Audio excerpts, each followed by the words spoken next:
একদা ব্যাংক কর্মচারী ও আধিকারিকদের এবং তাদের ফ্যামিলি পেনশনারদের উদ্যোগে আগরতলায় কর্মসূচি সংগঠিত হচ্ছে। মূলত ব্যাংক পেনশন ও ফ্যামিলি পেনশনভোগীদের আগরতলা প্যারাডাইস এমনিতে সেখানে পেনশন পুনর্মূল্যায়ন শীর্ষক দাবিতে কর্মসূচি সংগঠিত হয়। এই কর্মসূচির শুরুতে সংগঠনের তরফে এই সময়ের মধ্যে কেন এই কর্মসূচি সংগঠিত করা হচ্ছে, তার প্রেক্ষিত কি দাবি নিয়ে কর্মসূচি সংগঠিত করা হচ্ছে, তা সংবাদ মাধ্যমের কাছে তুলে ধরেন এই কর্মসূচির অন্যতম আহ্বায়ক সুশোভন দত্ত মজুমদার। আমরা তার প্রতিক্রিয়া শুনব। আজকে যে এই ধর্ণা কর্মসূচি পালিত হচ্ছে সেটা সারা ভারতবর্ষে একই সময়ে প্রায় প্রতিটি রাজ্যে এই কর্মসূচি পালিত হচ্ছে। এই কর্মসূচি আহ্বান রেখেছে coordination of bank pensioners and retirees organisation বা সিবিপিআরও। ব্যাংকের সমস্ত পেনশন সংগঠনগুলির প্রতিনিধিরা মিলে এই কোঅর্ডিনেশন কমিটি গঠন করেছে। তার নেতৃত্বে এই ধর্ণা কর্মসূচি পালিত হচ্ছে।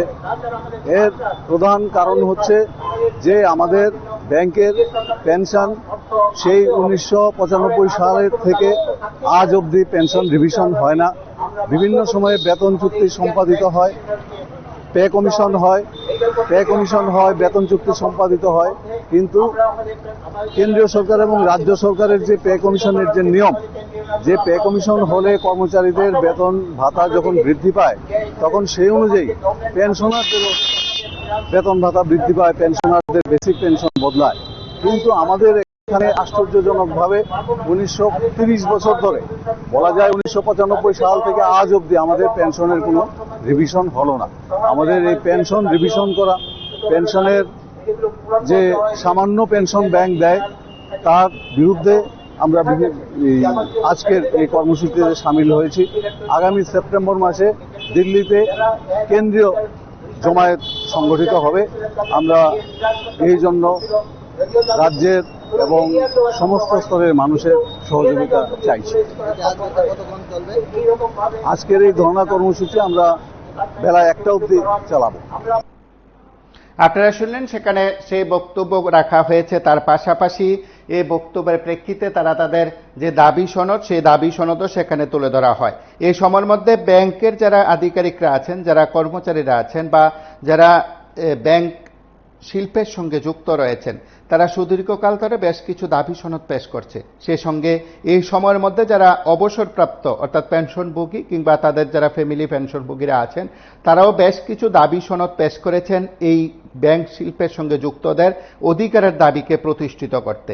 আপনারা প্রত্যেকে জানেন যে United forum of bank unions এর মাধ্যমে চুক্তি স্বাক্ষরিত হয়েছিল বেশ কিছু দাবি সনদের ভিত্তিতে। এই বিষয়গুলো তারা উল্লেখ করেছেন যে সেই চুক্তির ভিত্তিতে তাদের যে দাবি বা পেনশন বিধিমালা তৈরি হয়েছিল, সেই পেনশন বিধিমালা একটি সামাজিক সুরক্ষা প্রকল্প, চাকরির শর্ত হিসাবে পেনশন পুনর্মূল্যায়ন হবে, এটা নিয়ম।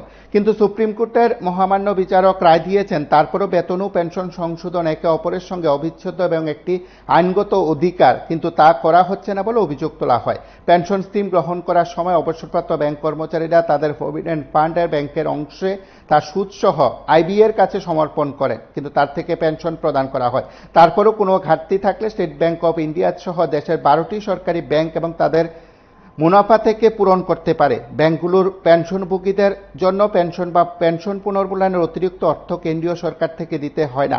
তাছাড়া রিজার্ভ ব্যাংক অফ ইন্ডিয়ার পেনশনভোগীরা 1 এপ্রিল 2019 থেকে পেনশন আপডেশনের সুবিধা পাচ্ছেন। এই সুবিধা পাচ্ছেন নাবার্ড সহ অন্যান্য জেনারেল ইন্স্যুরেন্স পেনশনভোগীরাও।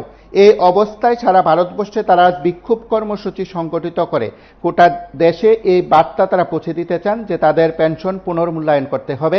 মূলত সেই দাবিতে তাদের আজকের এই কর্মসূচি বলে নেতৃত্ব জানিয়েছেন।